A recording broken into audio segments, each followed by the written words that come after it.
Bueno, vamos a meternos en un tema que para un futuro contador no es para nada teórico, ¿eh? Es pura práctica. Vamos a analizar cuándo un menor puede firmar un contrato, cuándo puede administrar sus bienes o incluso cuándo se tiene que hacer cargo de sus deudas acá en Argentina. Toman esto como un apunte clave de derecho fundamental para su carrera.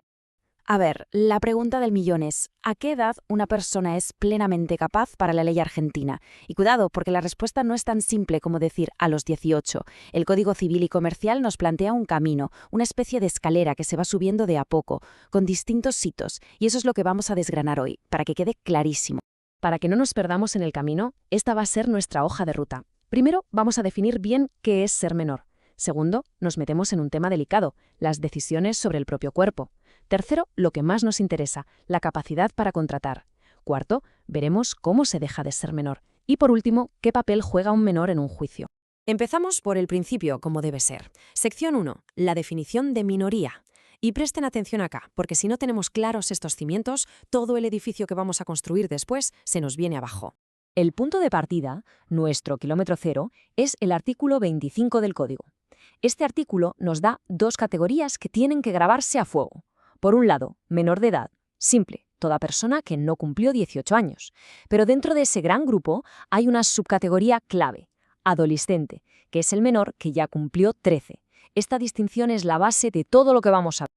Y acá aparece el concepto que es la columna vertebral de todo el sistema, la capacidad progresiva. A ver, piénsenlo así. La capacidad no es como un interruptor de luz, que está apagado y de golpe a los 18 se enciende. Para nada.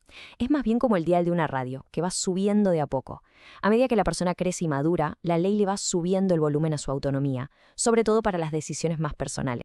Y acá, atención, subrayen esto porque es pregunta de examen y es donde muchos se confunden. Cuando la ley habla de edad y grado de madurez suficiente, no es un cheque en blanco. No significa que el menor ya pueda hacer lo que quiera. Es una llave, sí, pero una llave que abre solo algunas puertas, las que la ley específicamente le permite. La regla general sigue siendo proteger su patrimonio, que a nadie se le ocurra pensar lo contrario. Muy bien, ya tenemos la teoría. Ahora vamos a ver cómo funciona esto en la práctica, en un terreno superpersonal y delicado. Sección 2. Las decisiones sobre la salud, sobre el propio cuerpo. El artículo 26 del Código es el que manda acá. Y la verdad es que es bastante lógico. Va por etapas. Miren, entre los 13 y los 16, si hablamos de un tratamiento que no es invasivo, que es algo simple, el adolescente decide por sí mismo. Ahora, si la cosa se complica, si es un tratamiento invasivo o que pone en riesgo su salud, ahí sí necesita el consentimiento, pero con la asistencia de sus padres. Y a los 16, bueno, a partir de los 16 años, la ley lo considera un adulto para todo lo que tenga que ver con las decisiones sobre su cuerpo. Y acá va otra pregunta clásica de examen. ¿Qué pasa si hay un conflicto? Imaginen, un chico de 15 años quiere hacerse un tratamiento invasivo y sus padres se oponen. ¿Quién tiene la razón? La ley es muy clara. La decisión se toma pensando en el interés superior del niño. Y para definir eso, la palabra que más pesa es la del médico. Al final, el criterio profesional es el que va a inclinar la balanza. Pero ojo con esto, que el artículo diga que a los 16 se lo considera adulto para cuidar su cuerpo, no significa que la capacidad sea absoluta. Tiene límites. Un ejemplo clarísimo, la ley de trasplantes de órganos. Para ser donantes, sí o sí, hay que tener 18. Así que es una autonomía muy amplia, sí, pero con excepciones bien marcadas por otras leyes. Bien, dejamos el ámbito de la salud y nos metemos de lleno en lo nuestro, en el mundo económico. Sección 3. La capacidad para contratar y para trabajar.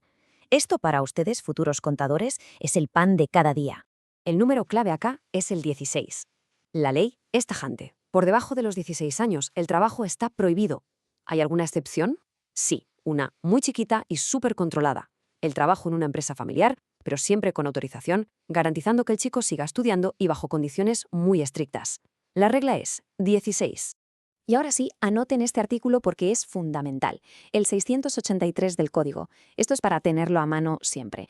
Establece que para los mayores de 16 que trabajan, se presume que sus padres los autorizan para todo lo relacionado con ese empleo. Y acá viene lo crucial. Las deudas que contraiga por su trabajo solo se pueden cobrar de los bienes que él mismo ganó. El patrimonio de la familia queda totalmente protegido. Esto es clave para liquidar sueldos y entender la responsabilidad. Hay también un caso especial, una especie de atajo a la capacidad económica. Es el que regula el artículo 30. El menor que tiene un título profesional que lo habilita para ejercer.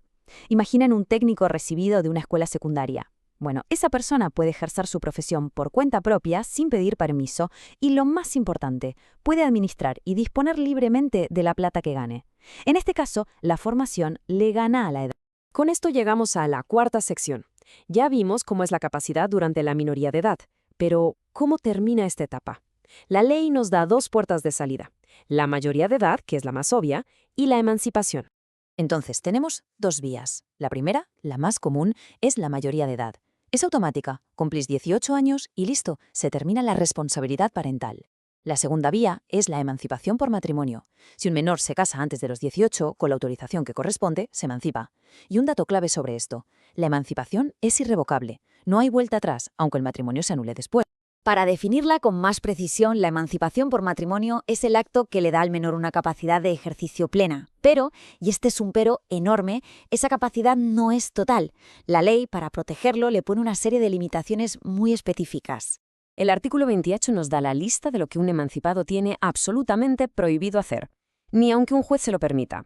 Son 3 no rotundos. No puede aprobar las cuentas de sus tutores, no puede donar bienes que haya recibido gratis, como una herencia, y tampoco puede salir de garante o fiador. La lógica es clara: protegerlo de actos que puedan perjudicar su patrimonio. Y después de la prohibición total, el artículo 29 nos trae los actos que se pueden hacer, pero con supervisión judicial. El emancipado necesita sí o sí la autorización de un juez para disponer de los bienes que recibió a título gratuito. Por ejemplo, si quiere vender una casa que heredó, y el juez solo va a dar el permiso si ve que es un acto de absoluta necesidad o una ventaja clarísima para el menor. Y llegamos a la última parte, la quinta sección. Nos vamos a los tribunales para analizar qué papel juega el menor en un juicio, tanto sus derechos como sus responsabilidades. El principio fundamental acá, que viene de la Convención sobre los Derechos del Niño, es el derecho del menor a ser oído. ¿Qué significa? Que en cualquier proceso, sea judicial o administrativo que lo afecte, tiene derecho a que escuchen su opinión. Y no es solo escucharlo por cortesía. El juez tiene que tener en cuenta lo que dice. Esto es clave para entender la responsabilidad. La ley distingue 2 edades para lo que llama discernimiento, que es básicamente entender lo que se está haciendo. Para los actos ilícitos, es decir, para hacerse responsable de un daño que causó, la edad es 10 años. Para los actos lícitos, como celebrar un contrato, la edad es 13 años. Y en cuanto a su capacidad para actuar en un juicio, hay 2 derechos clave que tienen que recordar. Primero, el derecho a tener un abogado propio, el famoso abogado del niño, que defiende sus intereses. Y segundo, muy importante para el derecho laboral, el artículo 33 de la Ley de Contrato de Trabajo dice que, a partir de los 16, pueden iniciar juicios laborales por sí mismos. Y para terminar, les dejo una pregunta para que se queden pensando. En esta época, con la economía digital, con chicos y chicas que a los 14 o 15 años son emprendedores, generan ingresos, ¿este marco legal, tan basado en la edad, sigue siendo adecuado? Es una pregunta abierta que seguramente definirá el futuro de esta parte del derecho.